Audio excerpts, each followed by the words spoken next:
Go ahead. Om. Om. Om.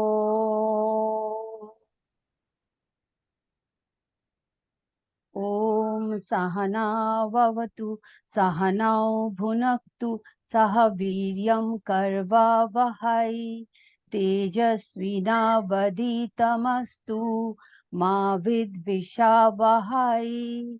Om Shanti Shanti Shanti.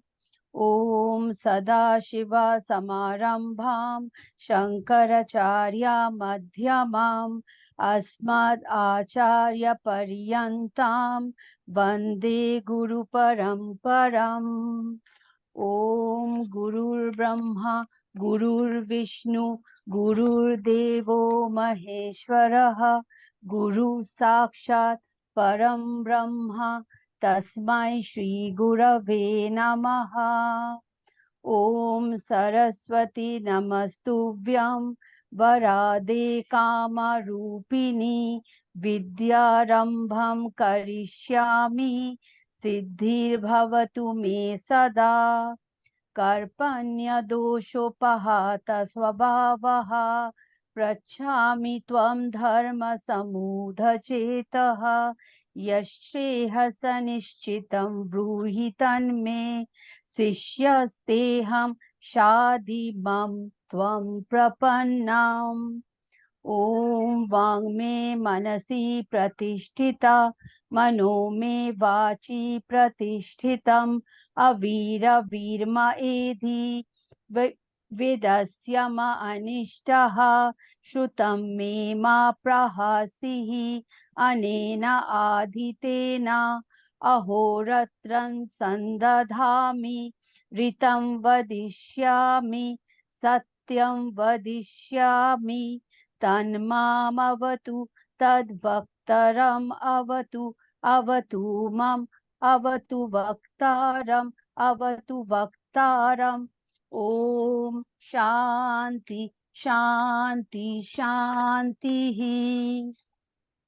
Om Bhadram Karnevihi Shrunuyama Devaha Bhadram Pashya Makshaviryajatraha Sirairangai Tuštuvagvam Sastanuvihi Vyashema Devahitam Yadayuhu Swastina Indro Vridashravaha Swastina Pusha Vishvavedaha Swasti na tarkshyo arishthanemihi swasti no vrihaspati dadhatu.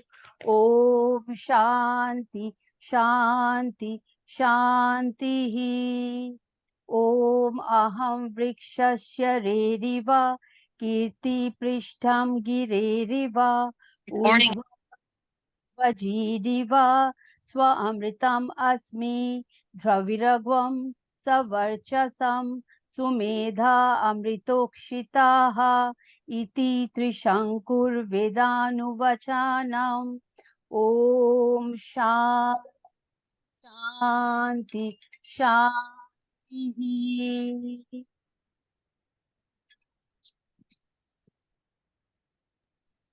Narayan, Narayan, everyone.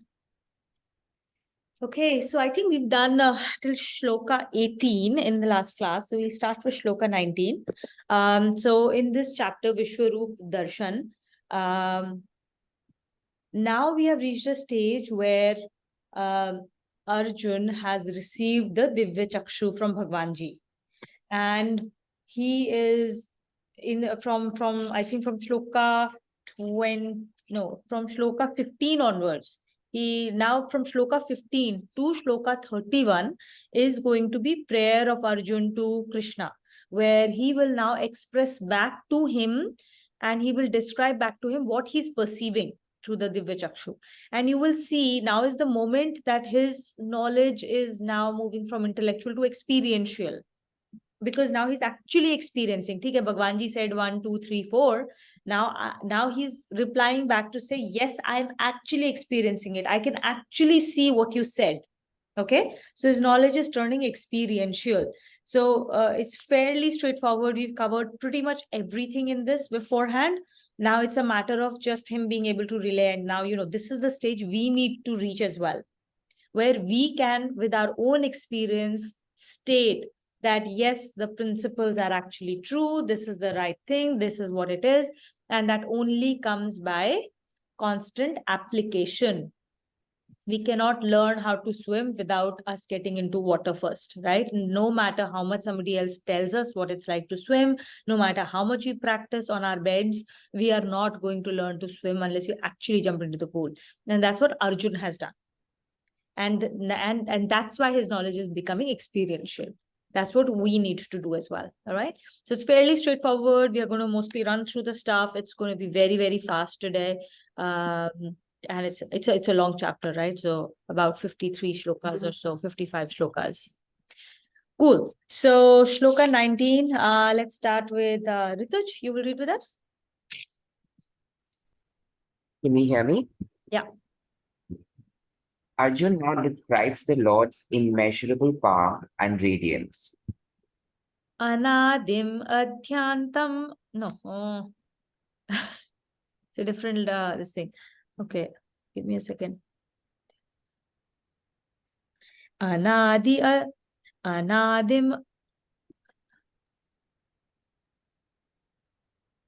Anadimadhyantam anantaviryam. Anadim, Anadim, Adhyam, Madhya, because anadi and then madhya. Madhya is different, right? Anadim, Anadimadhyantam anantaviryam. Anadhimadhyant, Manantaviryam, Anantabahum shashi suryanetram. Anantabahum, Shashi Suryanetram, Pashyami tvam deepta hutashavakram. Pashyami Tvam, Deepta, Hutasha, Vaktram, Swatejasa vishwam idam tapantam. Swatejasa Vishwa, Middam, Tapantam, Vishwam idam tapantam. Vishwan, Idam, Tapantam. Not Vishwamidam, Vishwam idam. That's it. Vishwan. Okay. So the first part here, Anadi Madhyantam Anantaviryam. This is the line. I see you as being without beginning, Anadi, middle or the end. Madhya, Anta. Okay. That's the first part. Then Anantaviryam, Anantabahum. Anantaviryam is infinite power. Anantabahum, endowed with endless arms. Infinite power was before that, right? And with the sun and moon as your eyes is your Shashi Surya Netram. Pashyami Tvam Deepta Hutashavakram. Burning fire as your mouth. So I'm seeing your mouth as the burning fire. Swatejasa Vishwam Idam Tapantam. Swatejasa is your radiance. Vishwam Idam Tapantam, scorching the whole universe. So the last part is the last sentence, scorching the whole universe with your radiance. I see you as being without beginning, middle, or end, endowed with endless arms, infinite power, and with the sun and moon as your eyes, burning fire as your mouth, scorching the whole universe with your radiance. Radiance and power of the Lord. In this shlok, Arjun pays obeisance to the Lord's power and describes him as infinite in every way. Again, referring to the sun and moon as the Lord's eyes and the blazing fire as his mouth, Arjun visualizes the whole universe as being scorched by the Lord's radiance. In this shlok, on the one hand, the entire universe of shapes and forms is being shown as being parched by his radiance. On the other, the shapes and forms are shown as being sustained by his immense power. So in this entire piece, right, every time you will read, you will see that, Arjun now perceives the dualities existing together. inside of Bhagwanji. The night and the day, the good and the bad, everything exists in Bhagwanji. So the same radiance, the same power scorches, and the same radiance and the same power sustains as well. He is the creator and he is the destroyer.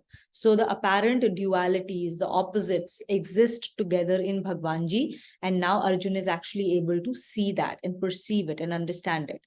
And this will be a continued thread, as we saw before as well, and it will continue throughout.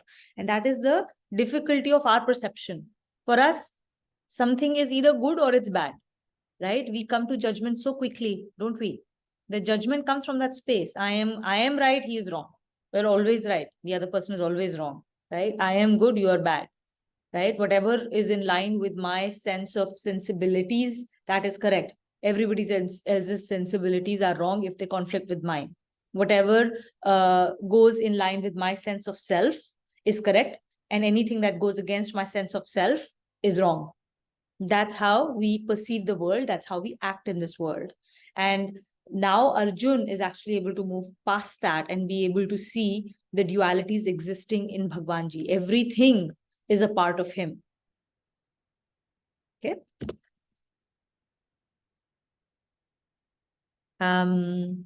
Anita, will you read with us? 20th shloka. Yes. Arjuna now pays obeisance to the Lord, immanence. Dyava prathivyoridamantaram hi. Dyava prathivyo ridam mantram hi. Vyaptam tvayaiken dishascha sarvaha. Vyaptam tvavai kena tashyat sarvaha. Dishascha sarvaha. Dishascha sarvaha. Drashtvaadbhutam rupam tavedam. Dushtavatam vatpudam rupa mukram twetam. Lokatrayam pravyathitam mahatman. Logatrayam pravyatitam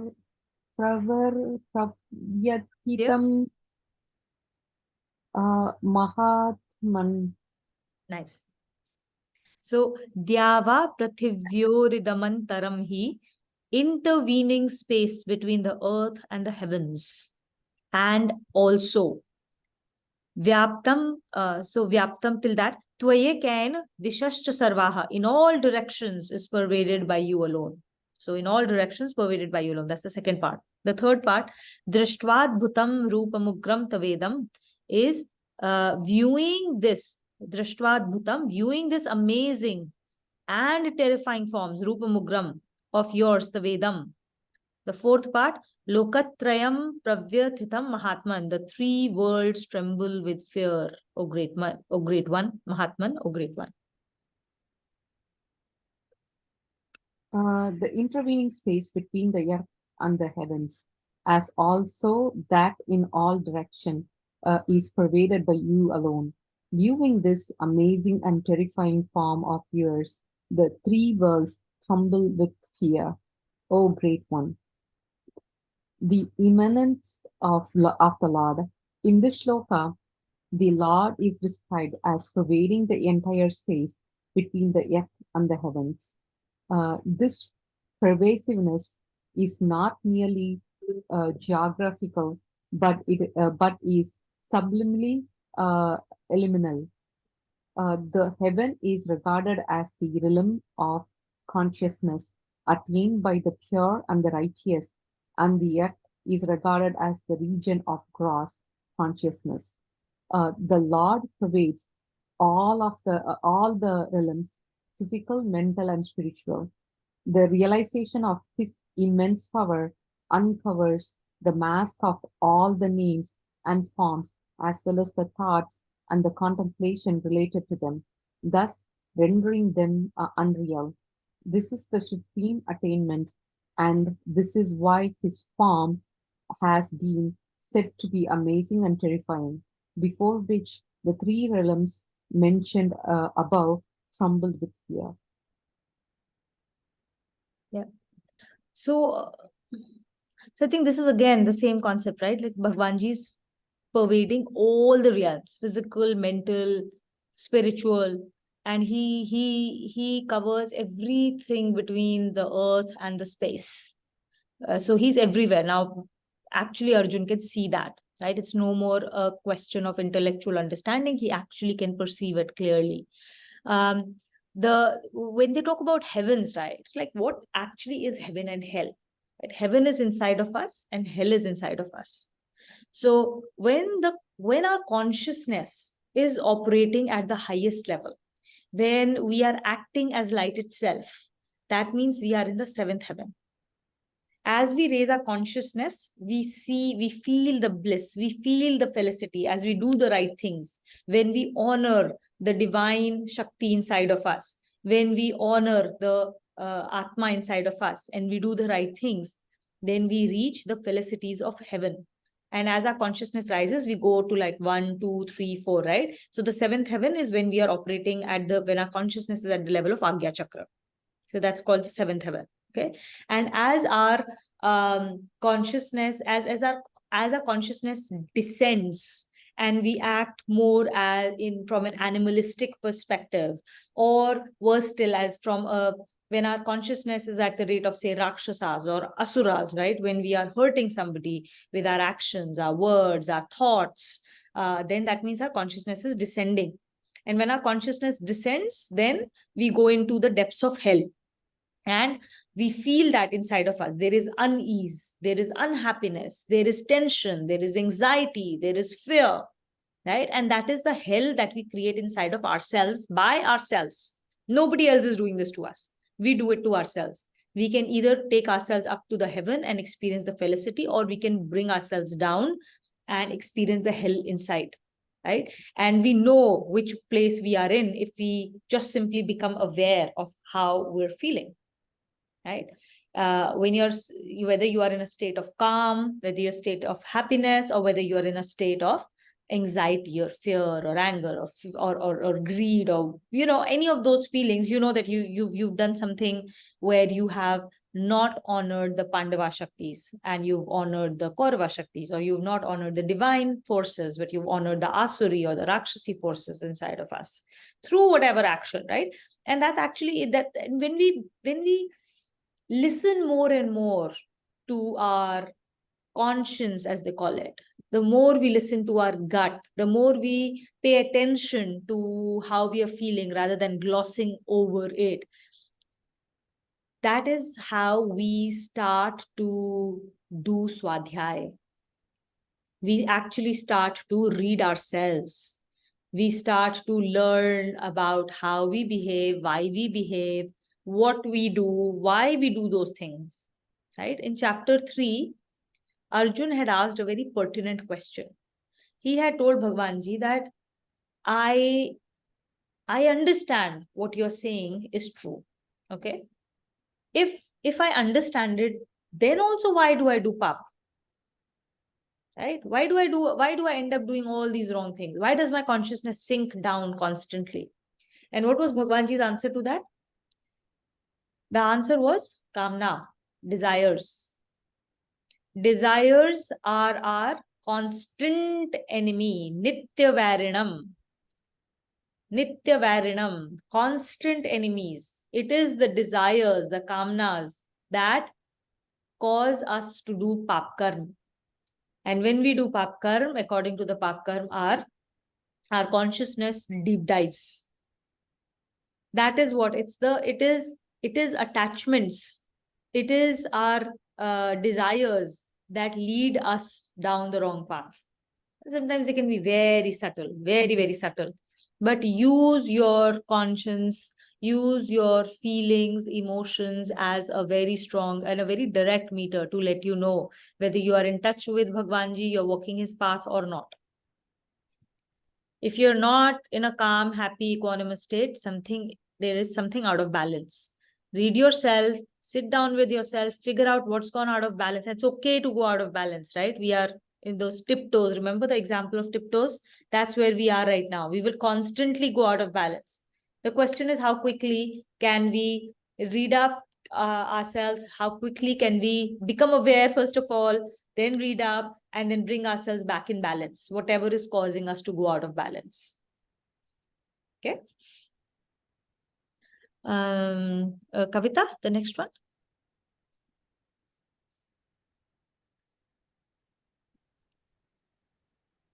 Arjuna now speaks about the noble and divine forms of creation. Amihi tvam surasangha vishanti. Amihi tvam surasanga vishanti. Actually, we'll do this again. Tvam mein the ta has to be very hard. Okay. Amihi tvam surasangha vishanti. Amihi tvam surasanga vishanti. Kechid bhita pranjalayo grananti. Keshit pita pranjalayo kranti. Grananti. Correct. Grananti. Swasti tyuktva maharshi siddha sanghaha. Swasti tyuktva maharshi siddha sangaha. Stuvanti tvam stutubhi pushkalabhihi. Stuvanti tvam stutubhi pushkalabhihi. So the first part, Amihi tvam surasangha vishanti, is the hosts of gods merge into you. The first line.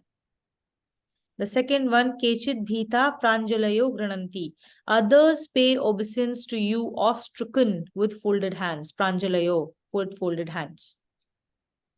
The third one, Swasti tyuktva maharshi siddha sanghaha. Sangha, the bands of who? Siddhas and the maharshis. Sing, so that's, they sing the prayers.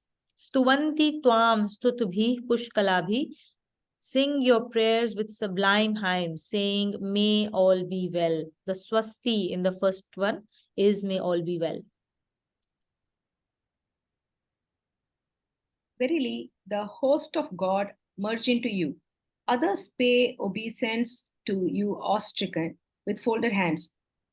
Hands of Maharshis and Siddhas, the perfected ones, sing your prayers with sublime hymns, saying, may all be well. Dissolution of all divinities in the Lord resplendence. The word used in the first line is Sura, meaning a god. A god is the manifested divine power of Supreme Lord. The all-embracing resplendence of the Lord is such that the brilliance of all divinities seem to merge into him. Arjuna pictures them all as praying to the Lord for their protection.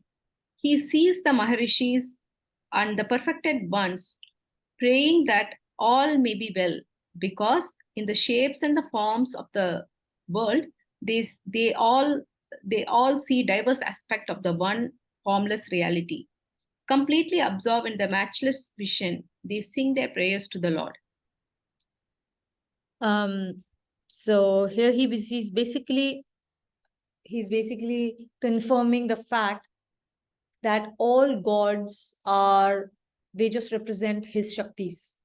So there is one and only him, and all the other gods we pray to represent some or the other Shakti, and they all derive their Shakti from him alone. They have no independent satta, as they say, right? So this is all Vedantic concept, right? In Vedanta, they say there is no satta, there is nothing apart from him alone.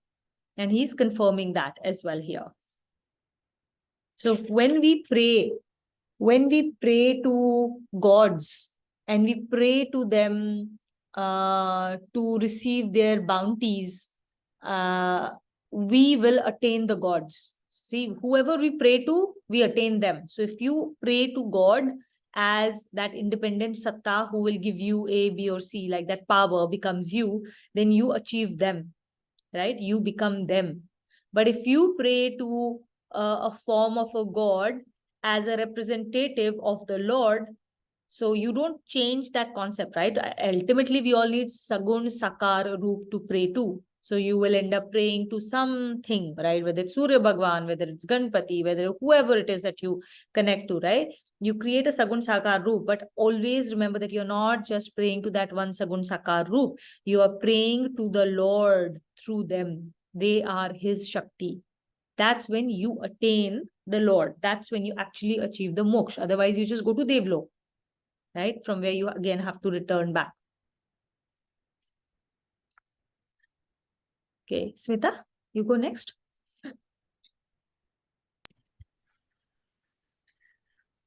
After the vision of the divinities, sages, and the perfected ones, Arjuna now describes the other forms. Rudra. Rudra. Smita. Okay, I've muted you. So you switch it back on, okay, when you're reading. Rudraditya vasavo ye cha sadhyaha.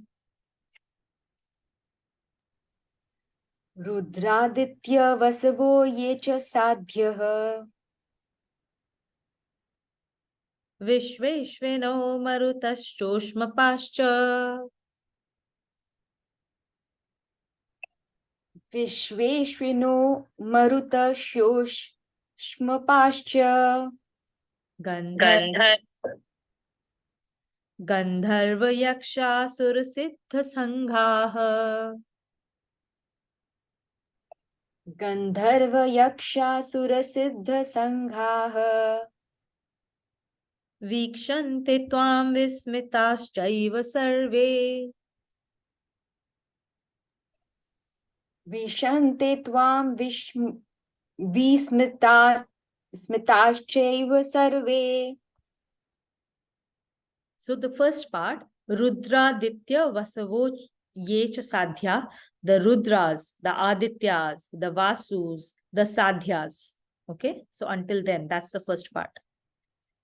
Vishveshvino Marutash Choshma Pascha. So the second part is Vishwadevas, the Ashwini Kumars, the Maruts, the Ushmapas, and that's it. So that's the second part.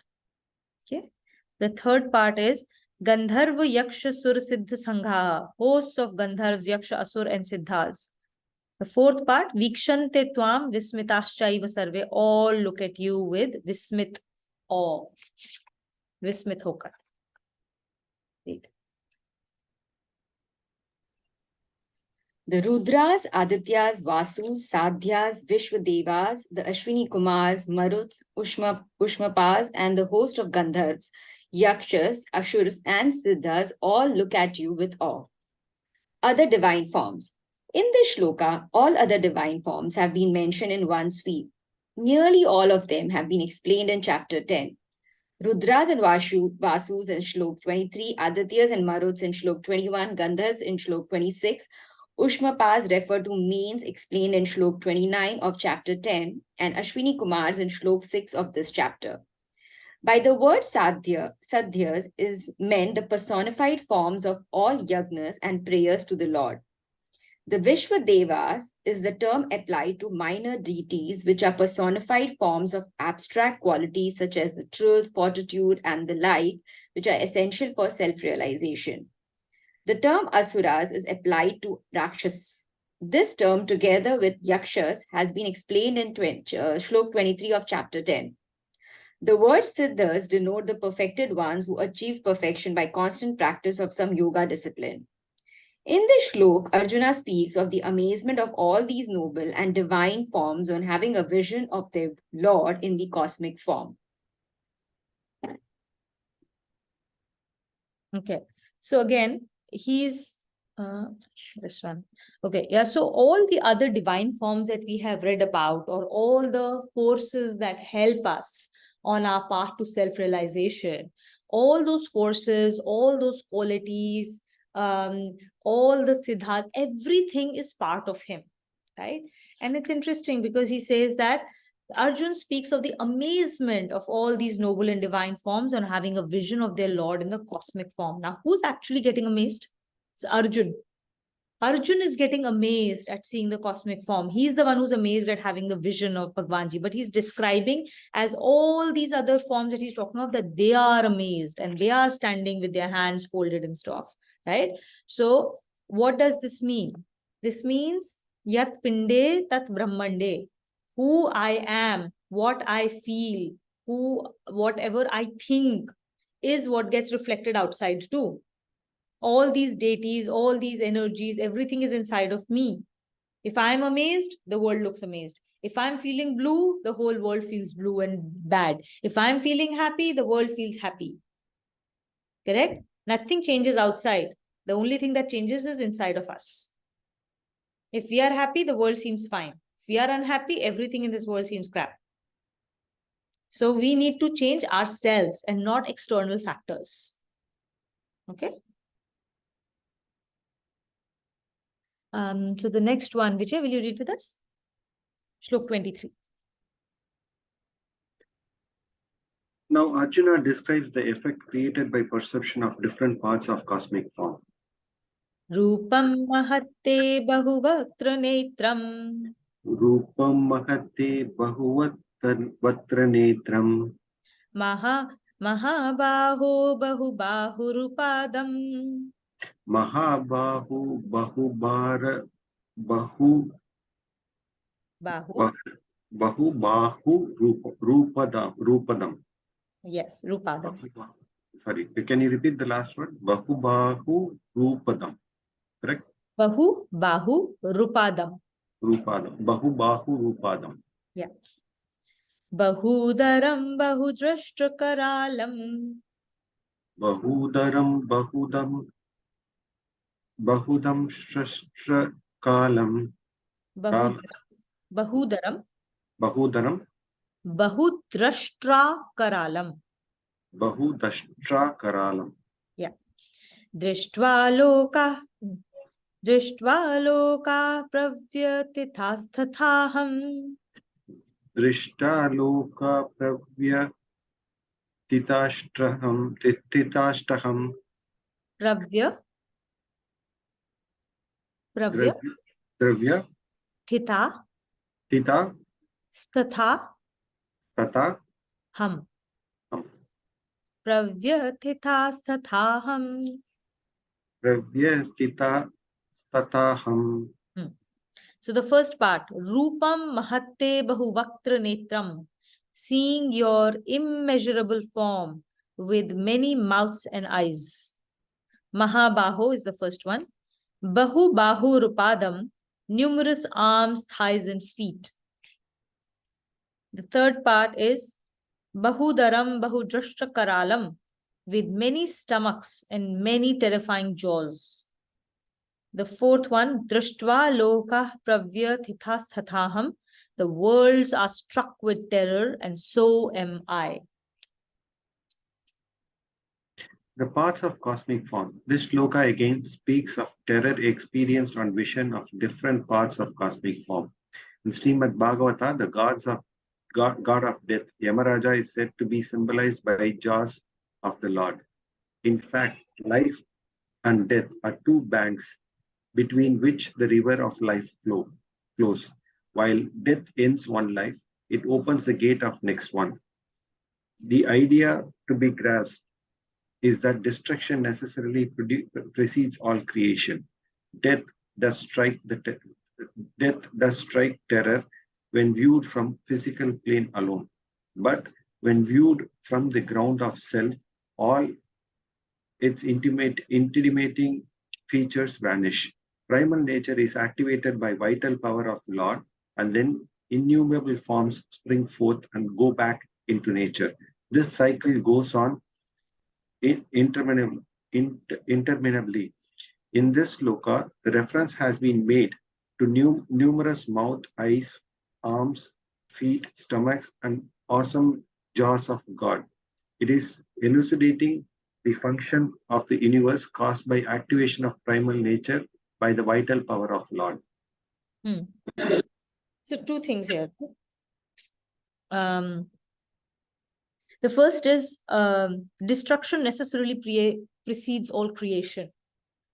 in a lot of different ways, we have read about it in different contexts, right? When we say nivratti before pravritti, right? Get rid of bad habits before we can fill it up with a new thing, right? So it's the same concept, creative destruction. We talk about it all the time. So death or destruction is also Bhagwanji's power, his creation and his destruction. And he can see why this is important and why it is not something to be, first of all, you can't hold on to stuff, right? So that is obvious in this. There is a constant flow of energy. There is life, names and forms are born, and then they die. So you can't hold on to any of them. But feels terrifying if you're holding on to a certain name and form. That this particular name and form of a VVGP is what I want to hold on to. I can't let it go. Then it will cause that attachment to that name and form is what causes fear. But if you're able to let go of that attachment, and you can always see that it is only energy that is constantly changing forms, then you're no longer attached to one name and form. And then when that name and form disappears from life, you know that it will reappear again. It will reappear in a different name and form, in a different way, right? And then you begin to flow with the ebbs and flows of life, right? You don't want to hold on to a good moment. You don't want to get rid of a bad moment, because they are all ebbs and flows of life, and you can start to get the ras. You can actually enjoy both of them for what they bring. You can enjoy both those moments, the highs and the lows, by staying equanimous. And by staying equanimous doesn't mean that you don't experience it. You experience it, but you don't allow it to basically mess with your mind. Your mind is calm. You are in bliss. You are happy because you can see the positives with everything. There are dualities with everything. There's nothing that is absolutely negative. There's nothing that is absolutely positive.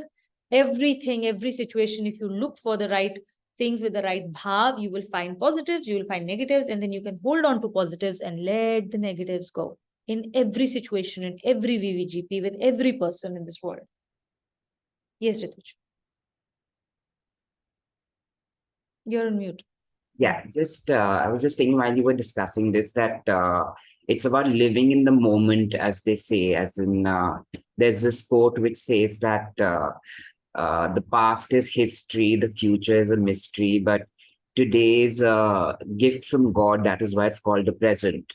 So in the sense that just living in the moment, but and about that, I just wanted to also share that I think I've always had this really intense fear of because of attachment, obviously, like, what is the issue with death? And it's like a very scary thing to experience and stuff like that. But I realized when I had a pet for like 14 and a half years, and that was the first time I actually like saw someone, passing away in front of me. So just that whole thing of how peaceful that whole transition is, and just seeing that also made me realize that there's nothing so fearful about it, or so that thing of what happens and what it is, but just that experience I felt was for me was quite enlightening. So I thought I should just share that. Thank you for sharing, Rituj. So you're absolutely right. Now is the only moment, is the only portal to Bhagwanji. You cannot access Bhagwanji from a future or from the past moments. The only way to experience Bhagwanji, the only portal to connect to him, is being in the now. Being in the now, right? That's very important. And when we are in the now, and when we are flowing with the now, when we are experiencing now in its complete, splendor, that's when you will realize that there are no chinta, there is no tension, there is no fear in this moment, here and now. Because in this here and now, all your energies, even if you're going through a very terrifying moment, if you're really present to that moment, you're not thinking about what happens next. You're just dealing with what you need to deal with here and now. And when you're just dealing with here and now, whatever it is, you're able to deal with it. There is nothing terrifying in this world. We terrify ourselves with the 2,500 possibilities of everything that can go wrong in future. That is why we feel fearful. That is why there is anxiety, because we are not in the present. We are in the future. We are living in the future. But in the present, whenever something comes up, you find that you have resources and nothing is as bad as we thought it to be. And that Bhagwanji, if he has sent us a situation, we've got all the resources to handle it as well. And then we are able to deal with it. So being in the present, as Ritut said, is the portal of access to Bhagwanji. Just one more thing, sorry, that they say that pain is real, suffering is man-made. So I think that's also a thing that we tend to just create it for ourselves, like as you rightly said, of anxiety and fear, and that living in the moment is important. And that only comes when you worry about the future. So yeah, that's great. Thanks. Terrifying. Correct. I think the second thing is the fear that, or the terror that Arjun feels when he actually sees that form of Bhagwanji, right? There is a reason why Bhagwanji created things the way they created, right? The whole question of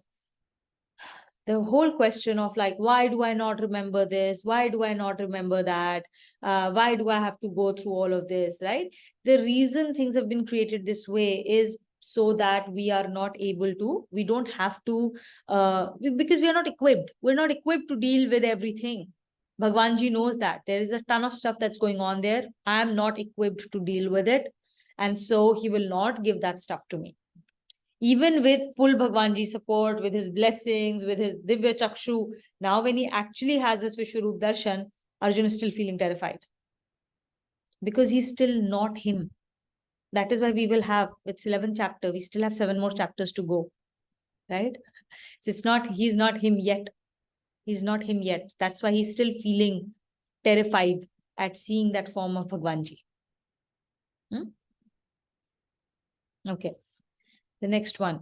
Sanchita, you'll read with us? Arjuna now describes the condition of his mind after seeing the cosmic form. Nabhasparsham deeptamanekavarnam Nabhaprasham deeptamanekavarnam Vyattananam deeptavishalanetram Vyattananam deeptavishalanetram Drishtva hitvam antaratma Drishtva hitvam pravitya titha antaratma Dhratim na vindami shamam cha Vishnu Dhritam na vindami shamam cha Vishnu. The first part, Nabhasparsham deeptamane kavarnam. With your form touching the sky, shining in many colors. That's your first part. Vyattananam deepta vishalanetram. With your mouth wide open and your eyes fiery and large. That's your second part. Drashtva hi tvam pravyathitantaratma. I find neither courage nor peace. Okay. Dhratina vindami shamam. Sorry. The fourth part is the one. Dhratina vindami shamam cha Vishnu. That's the find. I find neither courage nor peace. And then drishtva hi pravyathitantaratma. I'm feeling terrified on seeing you thus. That's your third part. O Vishnu, with your form touching the sky, shining in many colors, with your mouths wide open and your eyes fiery and large, I find neither courage nor peace, feeling terrified on seeing you thus. The frightening vision of the cosmic form. In the manifestation of physical forms, space is the first elemental constituent. It is by activating this constituent with his vital power that the Lord projects various forms and shapes. This is what Arjuna implies when he visualizes the cosmic form touching the sky. The spectacle of the Lord's mouths being wide open and the large eyes and fury denotes the dissolution of all entities into the cosmic form in the way a spider throws the web out of its mouth and then sucks it in. This, in fact, is the textbook example of the projection of creation by the Lord and of its dissolution again in him. The consciousness which is involved in the universe of shapes and forms gets terrified on seeing the process of dissolution. Correct. So here's the last part is the important one, right? The consciousness which is involved in the universe of shapes and forms gets terrified on seeing the process of dissolution because you are attached to names and forms. So Arjun, despite being able to see Bhagwanji, so how much tap he has done to be able to get the Divya Chakshu from Bhagwanji. And after that tap, after being able to see the reality for what it is, he still has residual fear. If there is fear, that means there is attachment. That means there is desire. There is mamatva. And there is mamatva and kamna. There is I-ness, minus. This is mine, this is not mine. And there is an attachment to a certain outcome, towards a certain name and form. Okay? So there is still a lot of work to be done for Arjun even after reaching here. So imagine the amount of work we have to do on ourselves. Okay. We'll do 25, 26, and 27 together. We'll read them together one by one. Okay, so I'll just request one by one. First, we'll read them all, and then the last person will then read the shloka. Okay. So Rituj, you will read with me. Yes. Drashtra karalani च te mukhani Drashtakaralanī ca te mukhanī Drashtavaiva kalanalasanibhani Drashtavaiva kalanalasanibhani Disho na jane na labhe cha sharma Disho na jane na labhe cha sharma Prasida devesha jagannivasa. Prasida devesha jagannivasa. Nice. Kakuli, you'll read the next. Ami cha tvam drashtrashtrasya putraha Ami cha tvam drishtarashtrasya putraha sarve sahaivav nipala sanghaiha sarve sahaiva nipala sangaiha sahai sahai vav vav nipala sanghaiha nipal sangaiha Bhishmo drona sutaputrasthathasau Bhishmo drona sutaputra stataso Sahasmadhiyairapi yodhamukhyaiha sahasmade yerapi yodha mukhyaya. Kavita, the last one. Vaktrani te tvar ramana vishanti. Sorry, ramana vishanti. Huh? I'll read this again. Vaktrani te tvar ramana vishanti. Vaktrani te tva ramana vishanti. Drashtra karalani bhayanakani.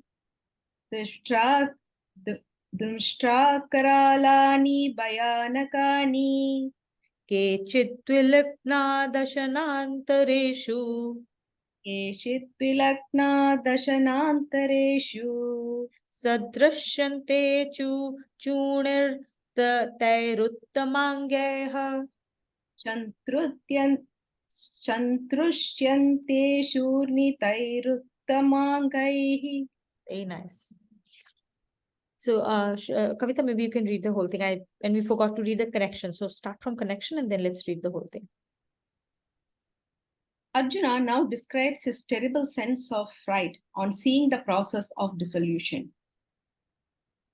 O Lord of gods, O abode of the universe, on seeing your terrifying jaws and your mouth blazing like the fire of dissolution, I have lost all sense of direction and of peace.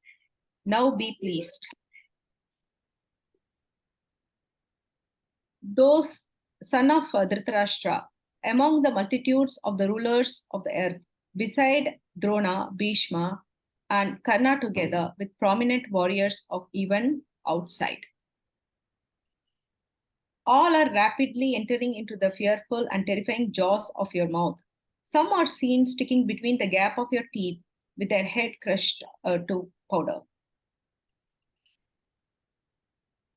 Dissolution of all the entities in the Lord. The unique scene is described in the three shlokas. In shloka 25, Arjuna beholds the Almighty as a supreme Lord of destruction.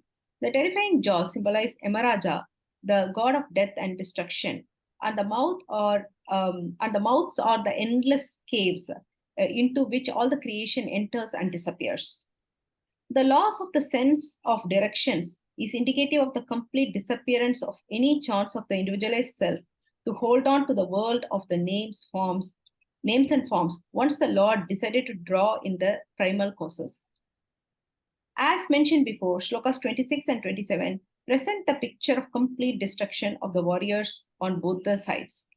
Dhritarashtra symbolizes consciousness which holds on to the world of names and forms with hopes of enjoying pleasures. The sons of Dhritarashtra, mentioned in Shloka 26, symbolize the numerous desires which accompany the efforts made for enjoyments of pleasures. The rulers of the earth and the prominent warriors named in the shloka symbolizes the means with which such effort are made. So long as the consciousness, the desires, the effort, and the means for worldly enjoyment exist in the mind, the individualized self remains completely indifferent to even the thoughts for liberation, which is the aim of human life. But if by the grace of the Lord or under the good influence of realized souls, the desire for liberation is aroused, the individualized self pushes worldly desire aside and cultivate righteous thoughts and urges for renunciation, represented by the principal warriors of the Pandava army. As consciousness ascends the path of salvation slowly and steadily, even those thoughts melt away, and ultimately the sense of renunciation is also renounced. This is the supreme state portrayed in Shloka 27. Thus, in the path of self-realization, first unrighteous thoughts are given up. As conviction is strengthened, righteous thoughts are also left behind. It is easy for the aspirant to understand the necessity of giving up unrighteous thoughts. But it needs a higher vision to understand the necessity of giving up even righteous thoughts. This is the stage when the mind shudders and the heart trembles. The reason is that the importance of the righteous path is to attain happiness is quite understandable. It is also true that the righteous paths take precedence over the unrighteous. But after the grace of the Lord take precedence even over the righteous path, then there is no need to give up the righteous path. The infinite grace of the Lord make the righteous path also pale into significance. That state is known as the supreme state. It is a state of which the scenic description has been given in these three shlokas. I think here in the last few shlokas, the aspect that is being driven home is the destruction part of things, okay, where we are being shown how Bhagwanji is also the destroyer of unrighteous as well as that of righteous, destroyer of all names and forms, right? And what is very clear is that there is nothing that you can do to hold on to it. Once the time of something is up, an idea, a thing, a person, a situation, a circumstance, when the time is up, it will pass. And when the time is right, an idea is born, it is fructified. When the time is right, a person is born. When the time is right, a company is born, right? When Bhagwanji thinks that, yes, now is the time for something to be born or something to be destroyed, there's nothing you can do about it. You cannot hold on to an idea, or you just cannot hold on to it. It will come and it will go, which is why there is no need to hanker after things. That's what we need to understand. We hanker so much, we worry so much.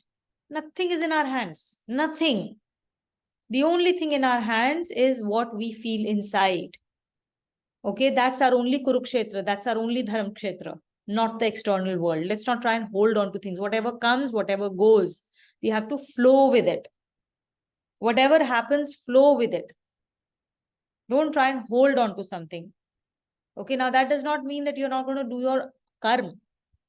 Karma is very, very important because that's the only way to cleanse ourselves. Karma is the way to cleanse ourselves so that Gyan will reflect from inside, which eventually gives us the liberation, which eventually gives us this Gyan. Right? Without doing karma to cleanse ourselves, we will never be able to reflect the Gyan inside. Karma does not lead to moksha. Because moksha is not about doing, it is not about acquiring, it's about nivratti. Neti, neti, neti. It's not about becoming something, it is about unbecoming something. It is not about acquiring something, it means it is all about giving things up, giving attachments up, giving up our sense of roles and responsibilities that we think we carry the burden of. If I am not there, तो फिर सारी दुनिया हिल जाएगी, ऐसा कुछ नहीं है. Right? And when we truly, truly understand this, our sense of priorities should ideally become clearer. How we very quickly, when we use and how much we think that we are sitting in this satsang, and so our priority is God, but that's actually not true. In our real life, you see how quickly we leave our swadhyay. I had some work, I couldn't do my 2 shlokas. Happens to all of us all the time, every single day. Swadhyay happens at convenience when there is enough time. I've done my Netflix, I've done this, I've done that, I've done all my work, I've cooked, I've whatever I had to do, I've done my shopping, I've spent time with my friends, I've done whatever I need to do at home. Now I have time today, I will do Swadhyay and feel great about it. Right? Priorities are all screwed up for us because only because it's not like we're doing it on purpose. It's because of our intellect. We are all very intelligent, smart people. Right? So our buddhi hasn't understood the reality. Our buddhi still thinks that my base or my adhar is this world. Whatever has to be done by me. If I don't do it, nothing will get done. So I have to prioritize those things. That's how my buddhi thinks. That's how my intellect thinks. We are steeped in body consciousness. And that's why our priorities are always about sansar. Those priorities of sansar have to get, he's trying to show us that truth so that slowly, slowly those tight bonds to sansar start to loosen up a little bit, and they loosen up, eventually they come off. Okay? The neural pathways that have been created in our head of certain types of behaviors, of certain types of habits, will slowly, slowly, slowly change over a period of time as we work hard to create new neural pathways, to create new habits, to create new senses, understanding of how things really work, unlearn the previous things and learn the reality.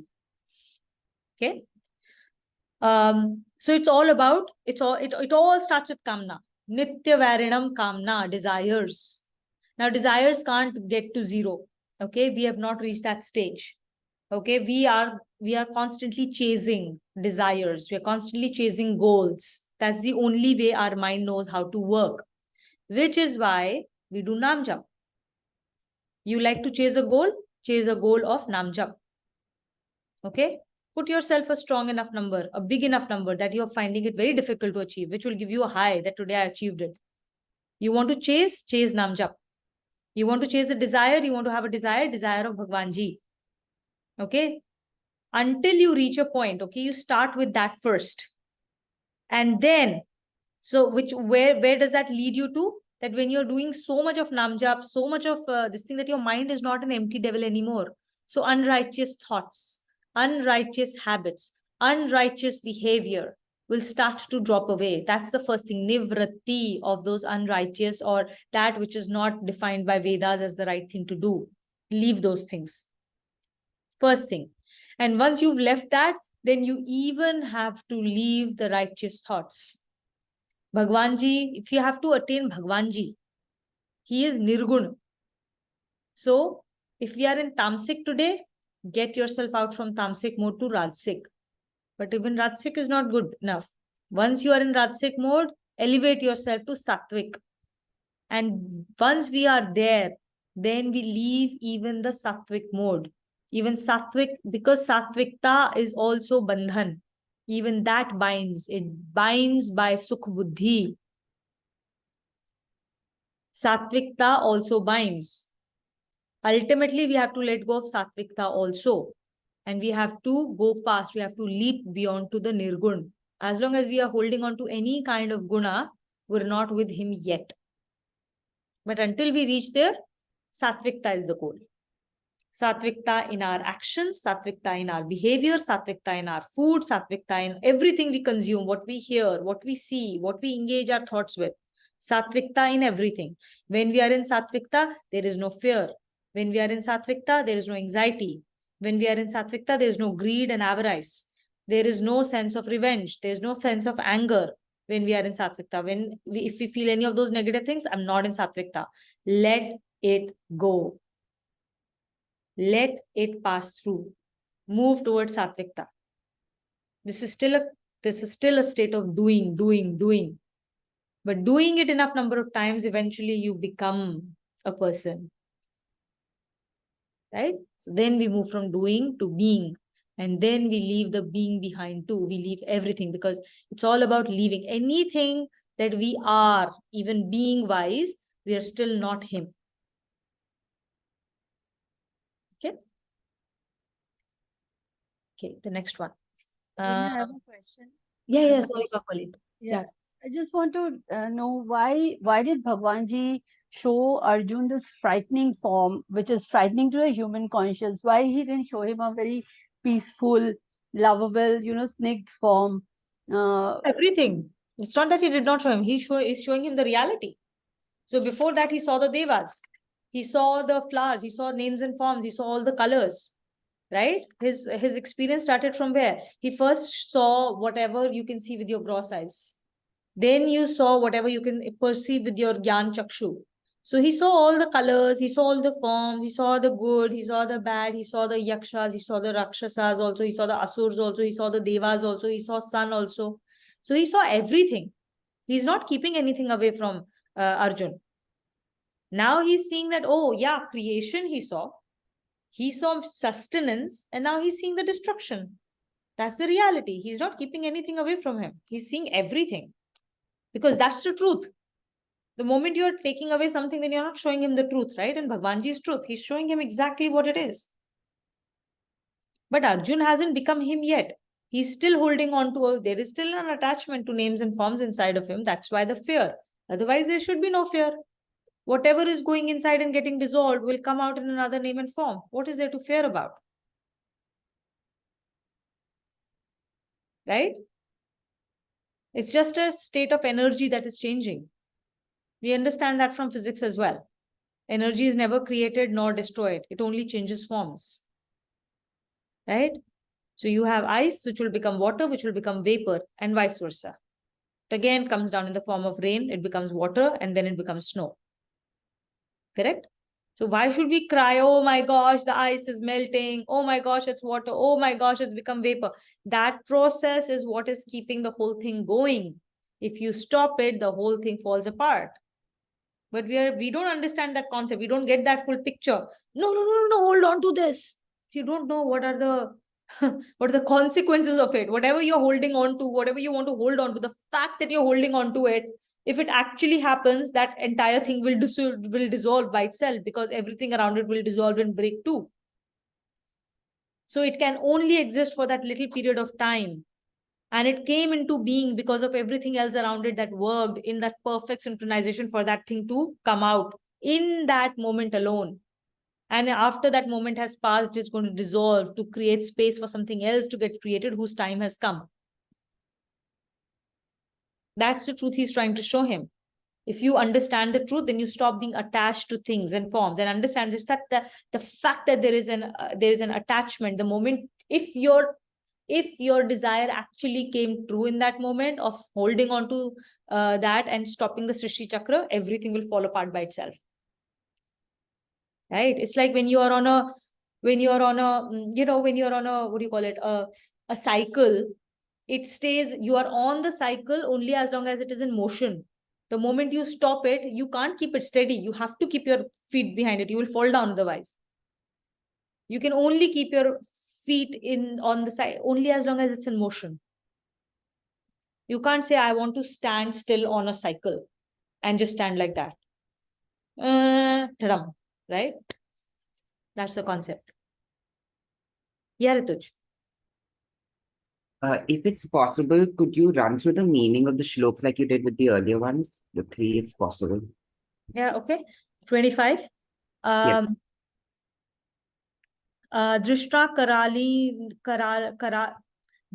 karalani chate mukhani is on seeing your terrifying jaws and mouths. Right? That's the first one. Okay. Drashtvaiva kalana nal sannibhani, blazing like the fire of dissolution. That's the second one. The third one, disho na jane na labhe cha sharma. That's, I have lost all sense of direction and of peace. Okay. Prasid devesha jagan nivasa. So, O Lord of gods, that's Devesh. Jagan nivasa, O abode of the universe. Prasid, now be pleased. Okay. Shlok 26. Ami chatvam dhritarashtrasya putraha. Those sons of Dhritarashtra, right? Sarve sahe vav nipal sangheha, along with multitudes of the rulers of the earth. That's second. The third one, Bhishmo Drona Sut Putras Thathaso, besides Drona, Bhishma and Karna.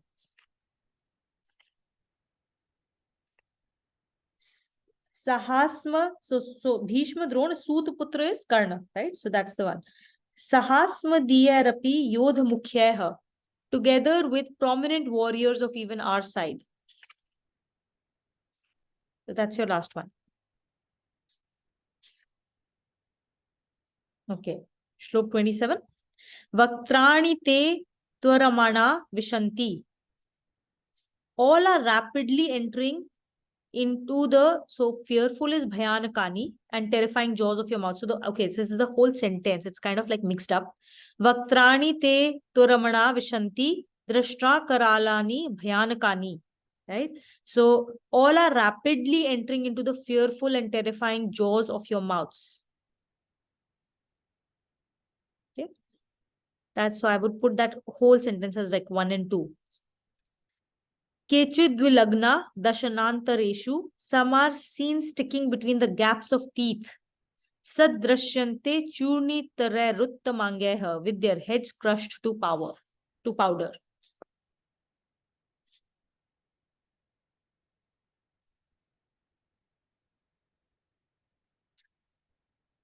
Okay. Yeah, Vijay. I just wanted to tell a quick little story. This is about Ramakrishna Paramahamsa, who was guru of Swami Vivekananda. So whenever Ma Sharda calls for lunch or dinner, when the food is ready, whatever is the work in progress, he will stop immediately and go for the food. Even when Mahatma Gandhi visited him and so on.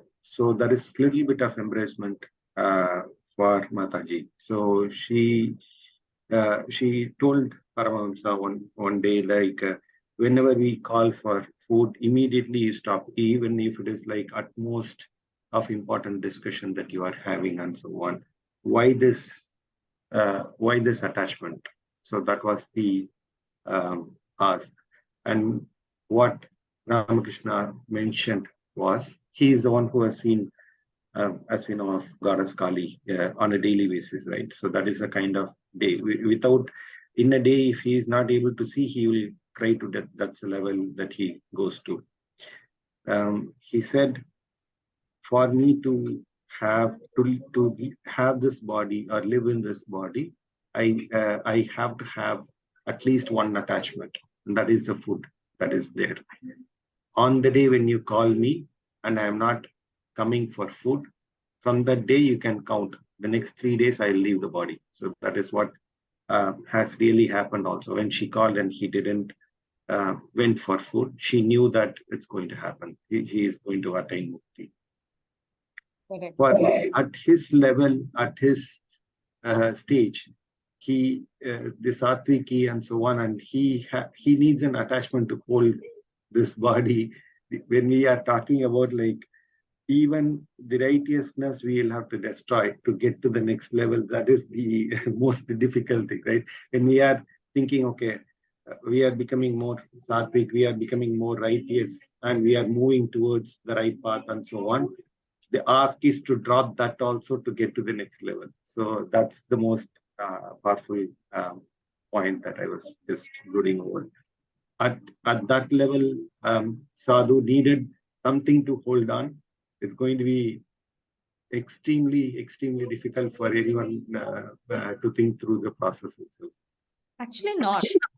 Let's close the class today, and let's get into the discussion mode now, right? We've already started that with Vijay.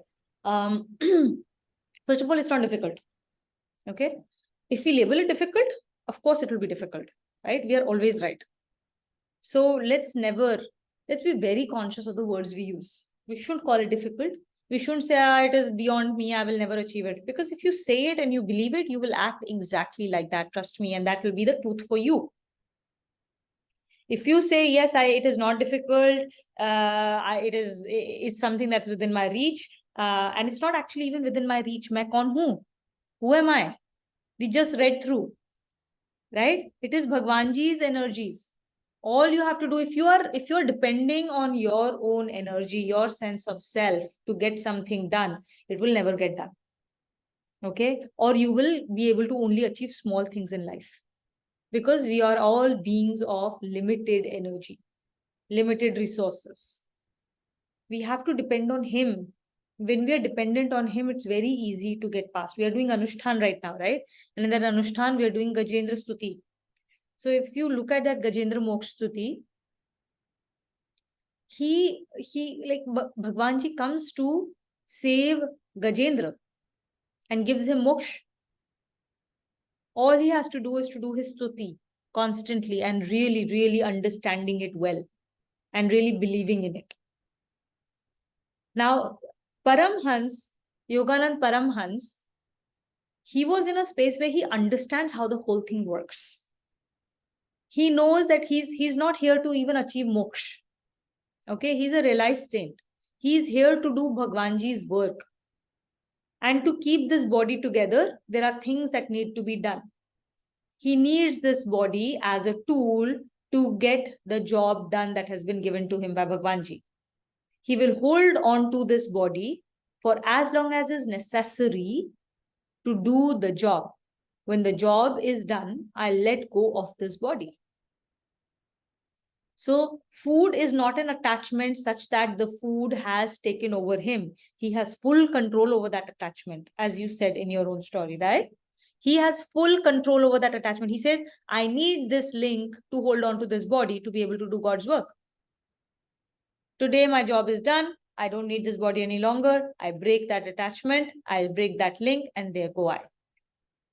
He's a realized saint. He's using the tools appropriately. He understands the science behind at work. And he uses that science to do what needs to be done. You see the difference?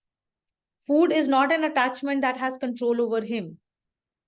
He has built that link consciously for a reason. Yeah? Thank you. Sure, you need, otherwise the whole thing will dissolve, right? You need to put water into the flour to make a dough. You do it consciously. I'm going to add water because I need to do this. Because I understand the science of how this gets done. It didn't happen by mistake. It was consciously done. Got it. So, Why don't you start, Vijay? Is there any other takeaway? Yeah, the other one is like how they have linked the other connotation, right? Even Kakoli was mentioning about that, the terror part of it, why it was not Sattvic, why it was, why it's called a terrifying form and so on, right? So, and it was clearly called out in, I think, like a couple of slokas in 23 or something.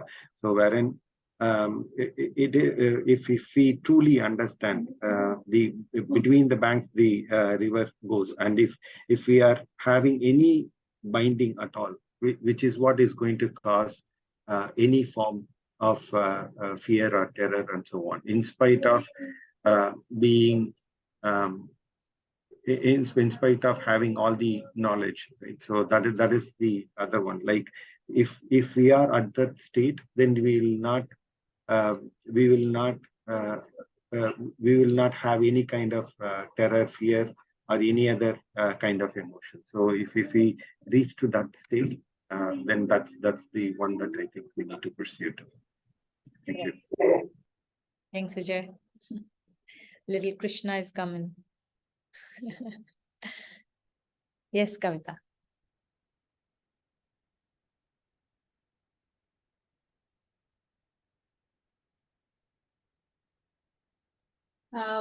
For me, like, when you're telling about the emotions, to have that as a checkpoint, like, how we feel, that is very important, whether we are at ease or like, or whether the feeling is not ease, then it is our consciousness is descending. So we can feel that, and we have to work on ourselves, like, what we need to do to bring the consciousness upwards. So that is my biggest takeaway. And also I really like that point, why we are kind of like, saying that prayer here in one of the shlokas it came.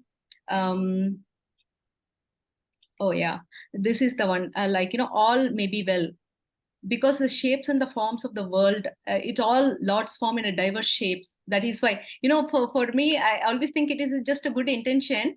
Now it like, when I was reading this, it is kind of like, why we are doing it is like we are seeing God in everything. That's why we are doing that. Thank you. Great class. Thank you. Smita? I think I have more questions around it rather than takeaway to kind of express at the moment. It is more that why would moksha be considered more important than being in a sattvic state? Because I think being good, nice, equanimous is what is important. And like leaving everything, good, bad, everything, and then reaching moksha, why would one attain? Why would one go for that? I mean, people like us, all the karma yogis, wouldn't we want to be good, in a good state of mind, being good, doing good things to others, rather than just leave everything for that moksha state? Because when so when you are being good, okay, that guna also binds. It is not liberating. It binds you down. It binds you to the sense of happiness.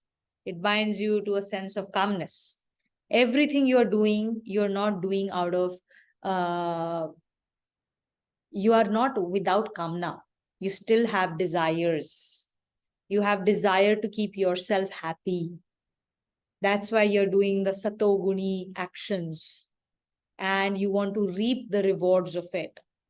Okay, so if you are constantly in a state of sattvic actions, and you are in a state of sattvic bhav and sattvic thoughts, sure enough, you will go to achieve the felicities of the devtas, right? Depending on the level of your sattvic actions and bhav and everything, you will achieve one of the higher realms, right?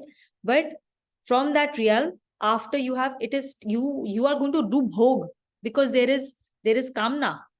So every action you do will have an associated result that you want to experience. That's why you're doing it, right? These are not roasted seeds. They will sprout. There will be an action. There will be a result of the karmas that you're doing, and the results you are going to then experience. So you will be in that devta yoni, you will experience the results, right? After you experience the results, what will happen? You still have to come down. The exit from the building is from the ground floor only. So you have to come down to the ground floor. Ground floor is what? Manushya Yoni. You again have to start that process. And who's to say that you will continue to stay in that sattvic bhav at that time? You will not. It's very easy to fall down. As soon as there are desires, you're doing all the right things, there are 10 things that will happen that are going to fluster your end outcome that you are trying to achieve through your good actions. And in that moment, it's very easy for you to go from Satoguni Bhav to a Rajoguni. And Rajoguni Bhav is only this much away from Tamasic Bhav and Tamasic actions. So you are constantly in a space where you will not maintain this state forever. There is no foreverness as long as you are in any guna. Okay, so you will move from one state to another, to another, to another. Very easy to slide down. Yeah. But that means that, all the karma yogis will eventually, when they attain the Sankhya Yogi part, like they have to become Sankhya Yogi to kind of achieve the moksha, right? Because as a karma yogi, there will be action, there will be results, and the whole process will continue. So eventually in this lifetime, you will have to be like a Sankhya Yogi where you're only doing Nam Jap and totally detached from everything is when you can achieve that state of moksha that one is referring here. Being a karma yogi, so karma yoga and Sankhya yoga are two different things, right? That was we did that in chapter 2. There's a difference between the two. We are not Sankhya yogi. They are parallel paths. It isn't as if like Sankhya yoga sits in front of karma yoga. For after karma yoga, we get to Sankhya yogi path. No, there are two parallel paths for two different types of people. Okay, we are on karma yoga path. Karma yoga will eventually lead us to liberation when we follow it correctly in the order that's given in Gita. Okay, the Bhakti Mishrit Karma Yoga is our path. And in that path, yes, you will do karma. But you remember we talked about karma that becomes a karma, where you do karma without any desire or an attachment to the end result. You are doing an action, but that is not, that becomes like a kriya. The results do not get accrued back to you. So you're not sowing seeds, fresh seeds. You've roasted the seeds up. They will never sprout into any results. The results will not apply to you any longer. So you will continue to do your duties of life, but the results are not getting attached to you any longer. So you're not creating any more prarabdha to live through, good or bad. That makes sense? But then that is being in Sattvic Yoga, right? Doing things without any results, continuously doing good things. So that in my mind would be more like a Sattvic state of being, right? Correct. So first, once we reach there, you will know what it's like to let the sattvicness also go. The problem is that until we reach there, until we understand how to do addition, we won't know what it's like to do multiplication. I can wrote it up, but I don't know what multiplication is. I don't know what division is because I have not understood plus and minus yet. It's only when I've mastered addition and subtraction will the class for multiplication and division make sense. Until then, it won't make any sense to me. I won't understand it. I can only wrote my tables without really understanding what those tables even mean. Correct? And that's the state we are in right now. We don't know what it's like to let the Satogun also go past. We can't understand it because our buddhi is not sukshma yet. All right. So for now, keep that away as like, okay, this is something I was supposed to do. I have no clue how to, but once I reach there, I know that I will know at that point of time. Okay. For now, it's like, yes, let's just get to Sattvikta only. That already is a journey for us. So 100% from a practical standpoint, but know that that is not my end goal. Okay. Just know that, oh, I reach there. That's my goal number 1. That's not my end goal. Right? This is my next camp to reach. Everest abhi aage hai. Right? But let's focus on my next camp. Makes sense? Beautiful. Beautiful. Now you should keep asking these questions, because this is exactly the kind of question that will come from Manan and Nidhi Dhyasan when you try and actually apply, right? So, cool. Anita? My takeaway was that also with the you go nirguni, the sattvic, from sattvic to nirguna to attain moksha. So as you mentioned that none of us can understand what is beyond the sattvic yet, because we have not attained that portion yet. So even on a day-to-day basis, we still go through all kind of gunas on a day-to-day basis. Like, when you sleep, it's going to be the tamasic guna. When you are going for a run, it is going to be rajasic guna. And when you are doing your normal sattvic activities, it is going to be the sattvic guna. So in a day-to-day life, we experience all three gunas at the same time. The balancing it makes what we are now. So to leave all these things to go into the nirguna is something that I think when we reach there, we'll have to experience it, I guess. Correct. And another important thing is that it isn't as if like you're only experiencing one guna at any point of time. Okay, even when you're sleeping, you will always have a different mixture of three gunas that will work. However, the one that is supposed to be in driver's seat should always and always and always be satoguni bhav. So when you're going to sleep, yeah, now I will be in a mood state. I want the tamogun to take over so that I can sleep and I can be at rest. And for that, I want to invoke Nidra Devi to be able to put me to sleep so that I can energize myself, so that I can connect back to the energy, blah, blah, blah, blah, blah. We can do all of those things. How do I do it? How do I invoke that? By if my sattvic bhav is in the driver's seat, then I use tamogun for the right activity.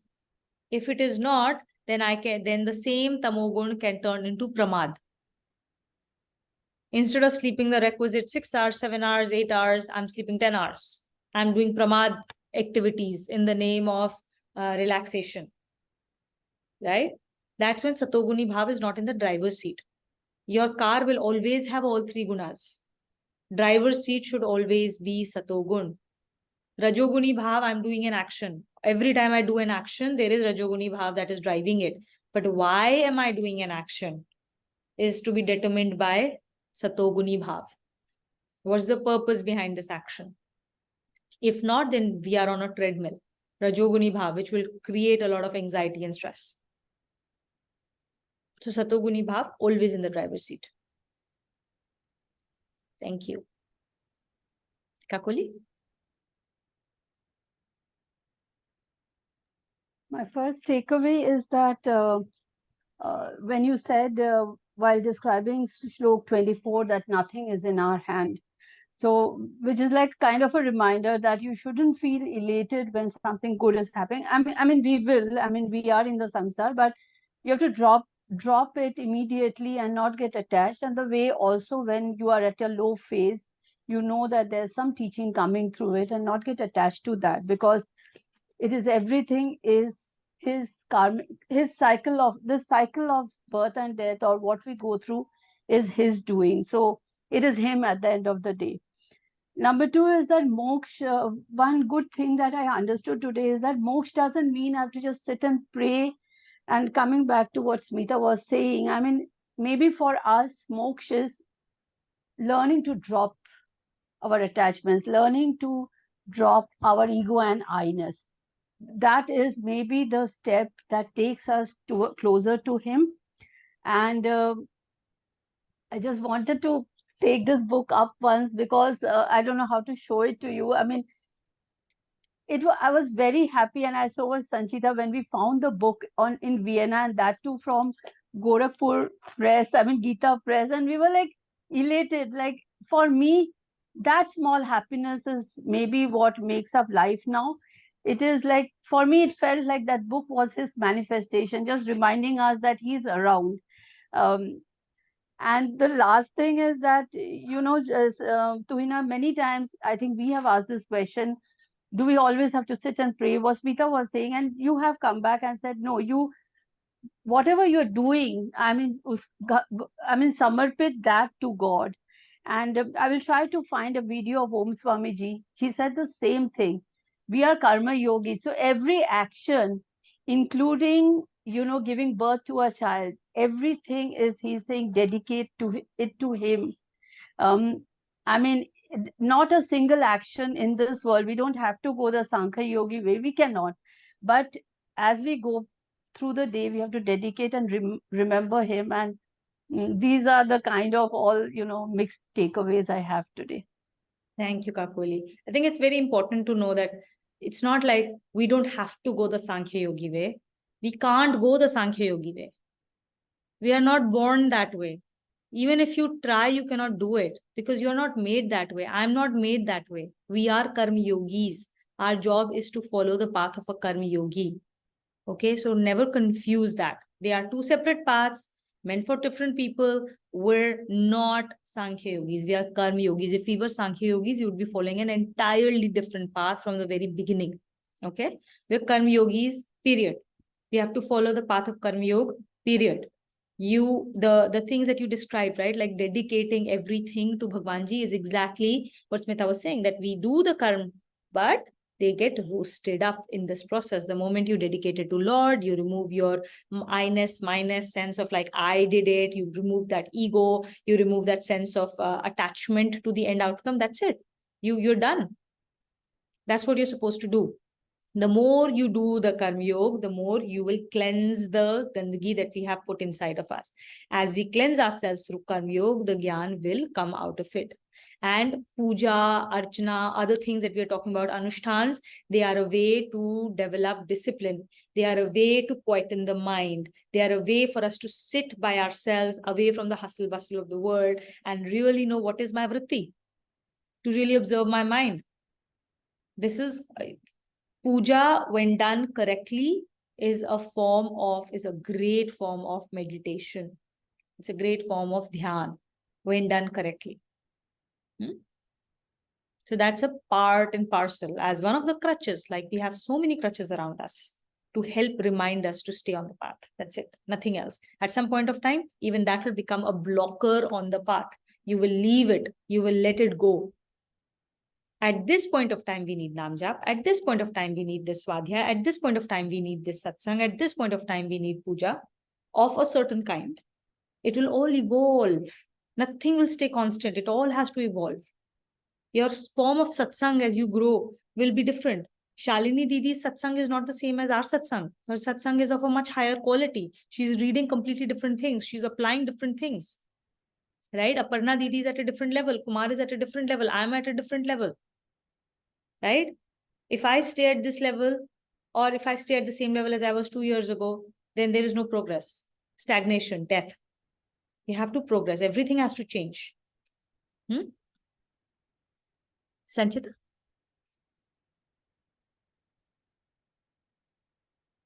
Yeah. So I think my takeaway today is, we keep saying in all classes that everything is, it's him, whatever we see around us, whatever we have is reflecting in the world around us, whatever we have inside us.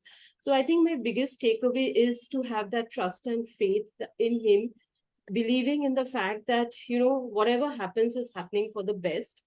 That nothing is in our hands as long as we're able to understand that. So whatever good happens, great. Whatever bad happens, he'll always pull us out of it. He'll take us through it. So I think having that trust and faith in him is my biggest takeaway, and that is something that I think we need to work towards.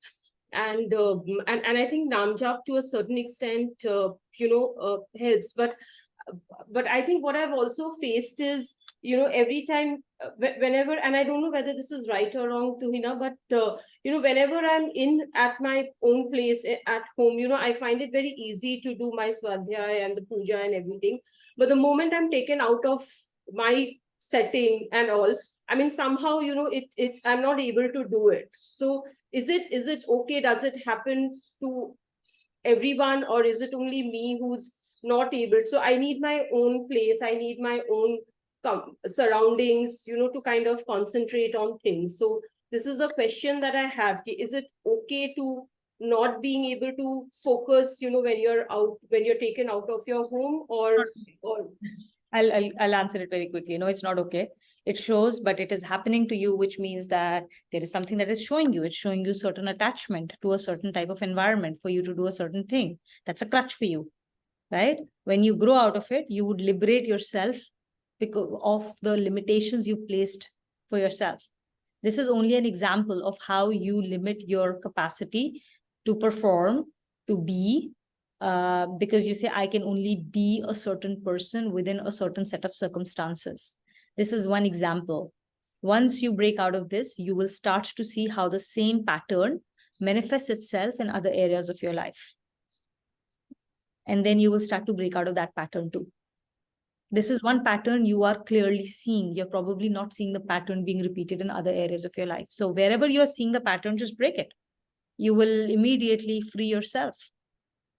You will break a limitation you placed around yourself, a little box you've said, okay, this is what Sanchita is and this is what she does. right. Matter of practice. Put your intention to it, ask Bhagwanji for help, and put your willpower behind it. It's a matter of time.